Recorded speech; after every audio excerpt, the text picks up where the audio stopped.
Hey folks, Santino Pino here with another Bureau of Prisons headline. Most of the time I'm having a little bit of fun with the headlines. Sometimes we talk about some serious topics. Don't really know until we get into it. So it could be played for laughs, it could be played for some serious info. Stick around to find out. If you don't mind, if you're already enjoying it so far in this first 30 seconds, hit the like, hit the subscribe. Really helps me out.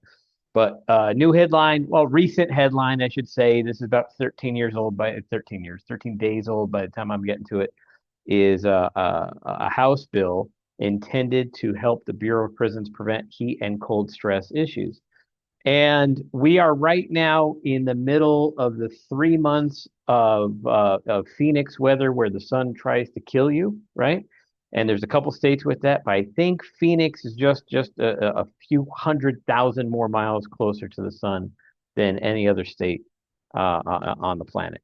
So, but there are hot issues, there are cold issues that have happened, and I have worked in facilities where you had blizzard conditions, and I have worked in facilities where you had 100 degrees over 100 days over 100 in a row. And believe me, every one of those come with their own challenges. And this is just a little factoid for when we get into it. Just some of the things like people think that every prison is the same, and some of their infrastructure might be the same. That's true. But one of the prisons that I had to activate in along the Pacific coast, we were in an area where all the gravel needed to have a wind rating because we were in like a wind tunnel area. So if you were creating a structure, if you're putting gravel down, it had to be able to withstand like a wind of like 80 miles an hour. I could have some of those numbers wrong, but I remember the gravel needing to have a wind rating before we could use it. Just one of those weird weather things that I never even thought of until working in a federal prison. But this article here, I'm surprised I didn't catch it earlier, but it piqued my interest. So let's jump into it. Washington, a pair of House Democrats have introduced a bill aimed at protecting Federal Bureau of Prisons staff and inmates from heat and cold stress. And you know what? Listen, even when you see stuff like that introduced by politicians, a lot of time there's a game or an idea or there's some type of ulterior motive. But at face value, preventing staff and inmates from heat and cold stress so important. There are so many staff members I've seen with heat-related injuries, such as dehydration, heat exhaustion, just overall fatigue. Just from your body just uses up a lot more energy trying to keep you working while you're getting heated up by the sun, right? A lot of people not understanding what hydration means. A lot of people thinking just drinking water, more and more water, is hydrating. No, there's other things.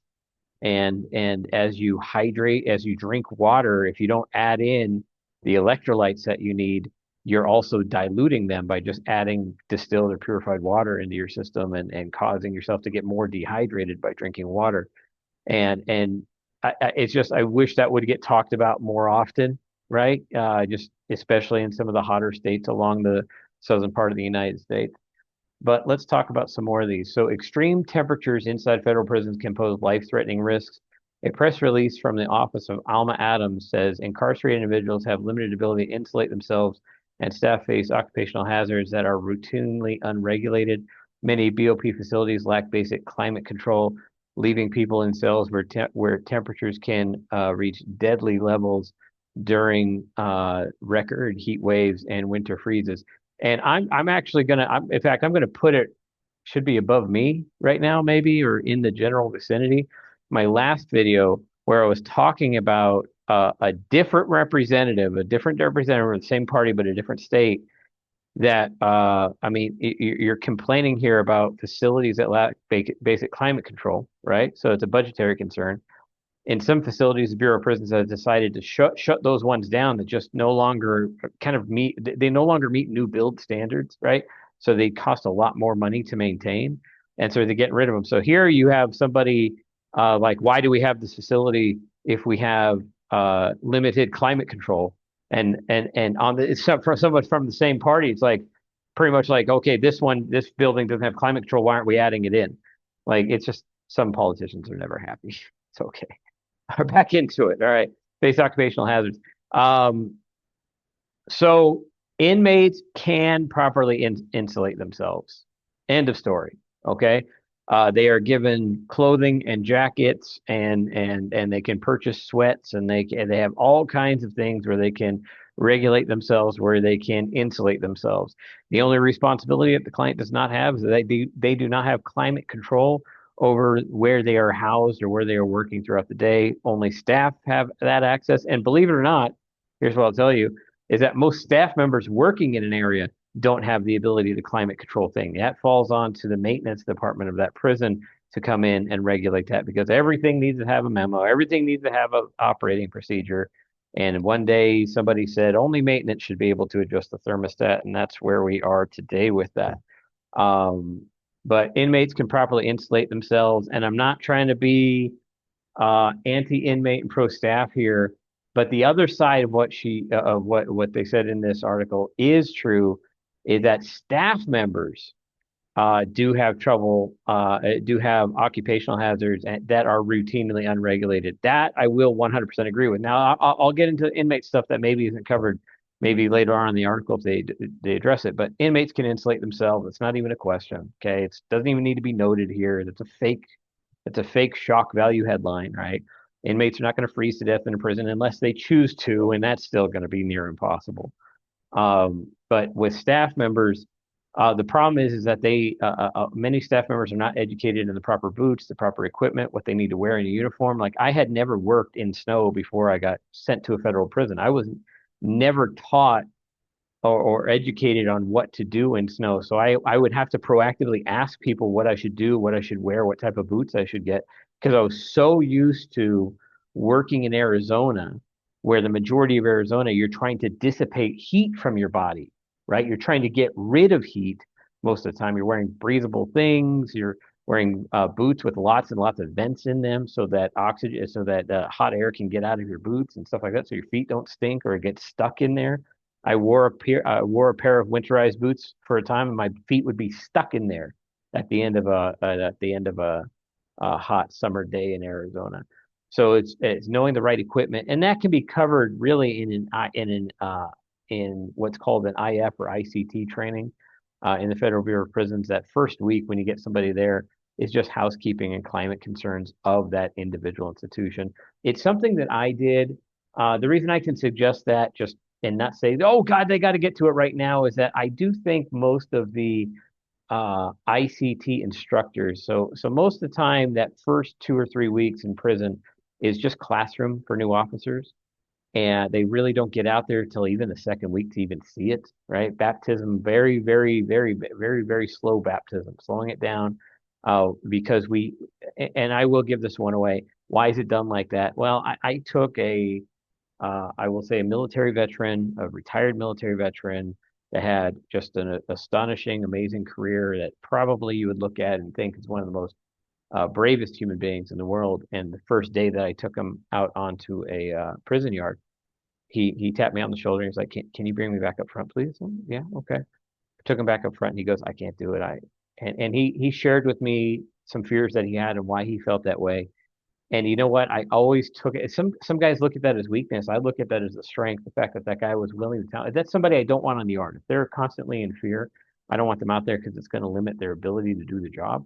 So I took him up to HR. We talked about the situation. I just wanted him to be able to leave eligible for federal employment. I wanted him to be able to get a job somewhere else, which he was able to. I never really followed up with him. I don't know what happened to him from there. Maybe he's watching this. If you do, let me know. If that was you, let me know. Reach out to me. I'm easy to get a hold of.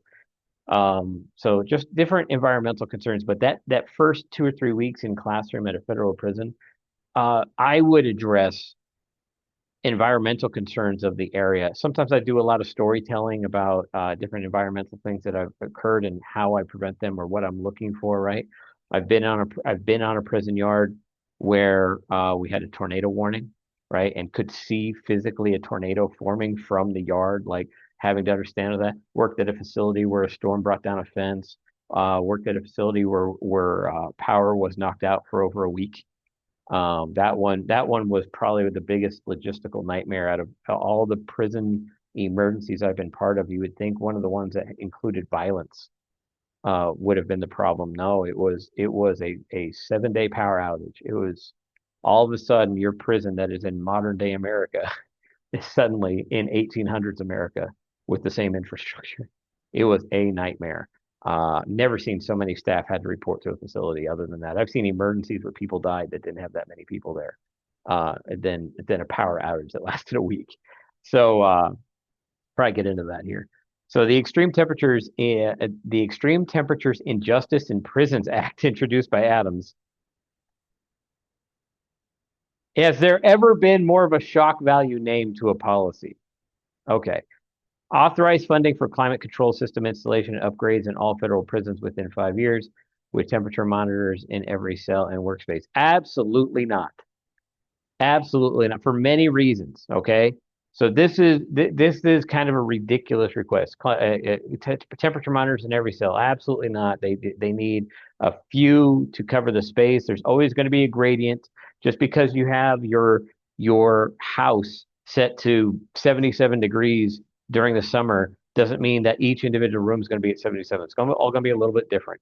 But the actual infrastructure change to wire this through concrete inside of into every is absolutely, that is just a ridiculous and unnecessary request. Okay, it's even ridiculous to me that every cell that cells now need to have fire sprinklers in them because concrete doesn't really burn. There's nothing that an inmate can set concrete on fire with. I get it. If anything's hot enough, it can burn, but there's nothing in a cell that an inmate can set concrete on fire with, right?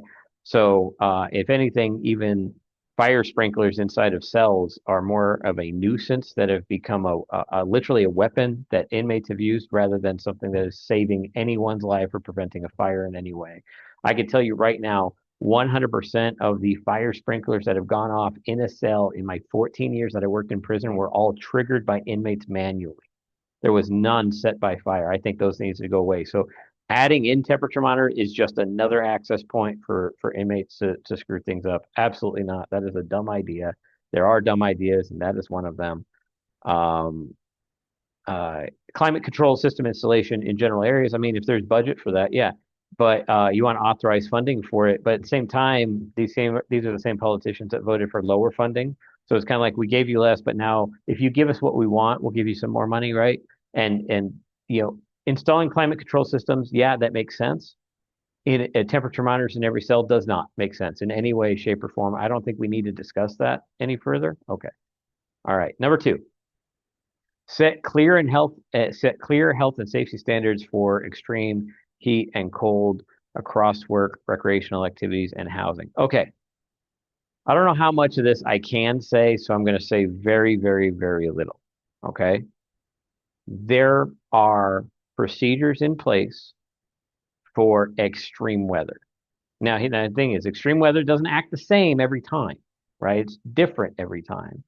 So extreme weather is different every time, but there are procedures in place that, for most of the part, like a checklist like an emergency checklist in an airplane, is that it covers 90% of everything, but 10% is what's happening, right?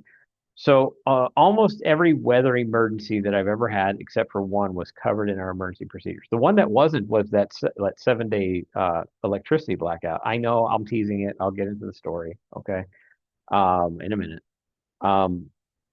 So there are already health and safety standards for extreme heat and cold, period. They're already there. They're very stringent. They're very, very clear.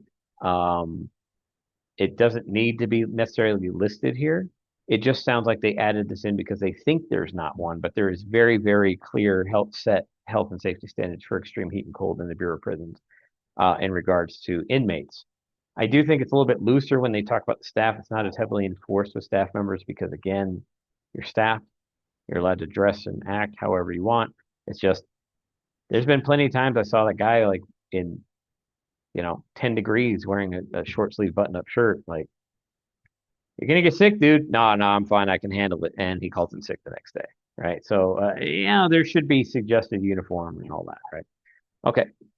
Direct the Centers for Disease Control and Prevention to research how extreme temperatures harm incarcerated individuals and staff, as well as develop extra protections for older, pregnant, immunocompromised. Okay, so let's talk about this first half here. Okay, we'll talk about right here. So direct the CDC and prevention to research how extreme temperatures harm incarcerated individuals and staff. Okay, Extreme temperatures affect human beings the same way they affect other human beings. I'll say it again. Extreme temperatures affect human beings the same way they affect other human beings. Just because someone is an inmate, just because someone is a correctional officer or correctional worker, does not affect how temperatures affect them. Okay? So this is not anything to do with the Federal Bureau of Prisons. This is a lack of science. Okay? Second one, this is a completely second part. And why I'm separating them two because this is 90% of everybody, and this is a smaller percentage, the extreme case. Okay, develop extra protections for older, pregnant, and immunocompromised individuals. Again, I'm treating it as a separate issue, but it's already taken care of. Okay, every inmate in federal prison can properly insulate themselves and is in a temperature-controlled environment throughout the day. Every inmate in federal prison. Every inmate in federal prison. Okay, and then for pregnant, obviously, there's going to be now every pregnant case is treated individually to a point. It's just the Bureau of Prisons has seen every type of scenario already, so they've developed policies and procedures for inmates in low security uh, that are maintaining their behavior and going along with treatment, all the way to the point that there are policies and procedures in place for, I mean, pregnant women giving birth that are attempting to also murder said child for whatever reason, right? It's sad, but it is true. Okay, so there's policies and procedures for all of that in there. Immunocompromised individuals, depending on their level of health risk, it's going to change the facility they're at. So most, I'm gonna say most, because not all, right? Most of the medical facilities are in temperate climates or have very well done climate control systems. There are some extremes, like there's Rochester, Minnesota, which is just all in perpetual cold. You've got I believe it's designated a Class A or Class 1 facility is USP Tucson for high risk medical, which has 90 to 120 days of extreme heat every year, right? But then most are in some type of temperate, more moderate environment, all that stuff. So really, this is all. If you separate these into two individual pieces, they are already done. Okay. Provide free cooling and warming supplies, including cold water, fans, warm clothing, and blankets while temperatures reach dangerous levels. Uh, so by now, as I read these bullet points, you're getting the same feeling that I am, is that we're not being given bullet points of things that need to be done. We're actually being painted a picture of inmates just living outside behind a fence with towers pointing guns at them. There's no facility. They are just living in the caveman style era of outside and herded into corrals, right? That is the picture into which you're getting. Uh, they have already been provided this. There is clean water available, okay, to all inmates at any given time in their housing unit, okay? Hot and cold, okay? Hot and cold. Now, what are you considering cold? Is it refrigerated? No, it's probably tap cold, okay? Uh, so there is a colder drinking fountain they can get. So they have three different temperatures of water that they can get in a prison. But with temperatures reading dangerous levels. Also, I mean, part of this programming is too, especially when it comes to dangerous weather, is that you just have to limit outside programming, right? And so and this becomes this political argument that no matter what decision you make, they're going to be against it, right? So like, okay, it's too dangerous to go outside, but what if they want to? Well, that's where we have to keep them in. Okay, we have to keep them in. We make fun of people out in the public that go out into the public like during a flood. There's always somebody. It's like, why are you in that water with your car on the hood? There was a million signs. There was a million warnings. Why did you think your tiny Toyota Prius was going to make it through 5 feet of standing water? Right? It's like that is a dumb decision that happened most of the time. Sometimes it's an accident, right? But most of the time it's just dumb decision making, right? Dumb decision making is going outside in extreme weather when it's unnecessary. Okay. So a lot of times you'll see prisons in extreme weather limit their outside program and just keep everybody inside. Plenty of reasons, plenty of times that that's happened because, and I mean, an hour outside in 115 degrees is deadly to some people. right? And that's what you know the minimum amount of time that an inmate would be outside for in a federal prison movement system, because there's usually some type of hourly movement, is 1 hour. If they went outside, they'd be trapped outside for an hour. That's deadly. So you got to limit the outside program. Implement accountability measures regarding staff training for recognizing. Remember how it started as we want to focus on inmates and staff safety, but it's already just turned into staff need to do this to inmates. We don't care about the staff. I mean, that's what I'm picking up. All right. Implement accountability measures regarding staff training for recognizing and responding to heat and cold emergencies. I mean, that's not a bad point. Just I A lot of people just don't know how to recognize heat related symptoms or weather related symptoms. Um, on heat related systems, which being from Arizona, you see all the time. You see almost a dazed and confused look while they have a flushed, very red look across their entire body. Their body just has lost all regulation of temperature, right? And so you just clothes on or off, it doesn't matter. You got to get them cooled off quickly. So I have done that. Luckily, just because of how much law enforcement emergency training had, the times, and there's been times that I've felt some type of heat related symptoms. And I was just like, oh God, you got to kind of dunk yourself into a tap cold pool and or a tap cold bath or something like that. Cool off your body as fast as possible. Replenish your electrolytes. Do everything you can to get your body, give it every opportunity it can to start regulating itself. And that's the thing, is like there's nothing that repairs heat related symptoms, which is why once you start experiencing heat related symptoms, you become more susceptible to them in the future, right? So all you can do is give your body the best chance to start regulating itself again. Okay. And sometimes it can't. Sometimes the body just loses all processing ability to control heat dissipation and breathing. And so what does that mean? All right. Well, if your body is feeling hot, your breathing and your sweat is going to change. Well, if you see somebody that is hot and they're not sweating and they're not breathing hard, okay, their body has lost the ability to regulate temperature. So you've got to get them somewhere where that can happen, through a clinical means, more than likely, right?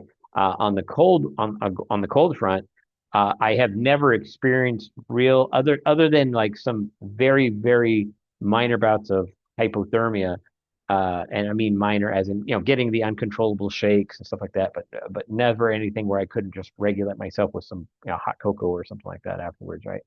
But uh, extreme in that one. The only thing I do know from studying it is that at some point with cold related illness is that at some point when your body loses the ability to control itself, you don't just feel normal, you actually feel hot. As you get colder and colder and colder, your body thinks it's getting warmer and warmer and warmer as it has something to do with your nervous system. I don't know the details on it, but it's something I've always recognized where if somebody's in the cold and they tell me they feel hot or something like that, they might be losing the ability to regulate their temperature as well. So, providing that type of training to recognize symptoms of weather and temperature related illness, so important. So important. I agree with that. Okay. Require regular public reports on heating, ventilation, air conditioning progress, temperature related illness and deaths, and annual safety inspections. Number one's already done. The reports go up through the chain of command. I mean, there's a chain of command and oversight for a reason. This is just a supervisory issue. This is not a committee issue.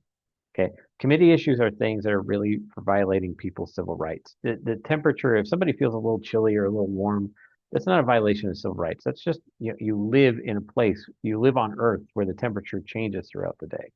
So it's almost like it's a chat GPT. Like how can we turn this thing where we want to turn heating and cooling into a political issue in prison. Chat GPT, write me an article. And that's what it feels like it did. In fact, just saying, sometimes there are signs that chat GPT was involved. I'm just going to leave that highlighted. Uh, Conditions in our federal prisons are unacceptable, Adams said in release. Across all 122 BOP facilities, there are 138,000 incarcerated people and roughly 34,000 BOP employees who live and work in these conditions every day. No one should be forced to endure dangerous, life-threatening temperatures because of aging infrastructure. And that right there is why Bureau of Prisons shut down 5 facilities. Which one do you want, politicians? Right here, aging infrastructure. We should get rid of it. Pretty much is the idea that you're conveying. When the BOP got rid of it, politicians threw their hands up. Why are we getting rid of this? Okay, you got to pick one side. Can't you got to pick one side? And I'm on the side of if the facility costs too much money to run, let's get rid of it. We'll take those inmates, put them into another facility. We can cut the cost of that one and integrate all those costs into maintaining infrastructure at better suited facilities. All right. So, folks, had a little bit of fun with that one. And you know what? All the ones in the future, I'm probably going to have a little bit of fun with too.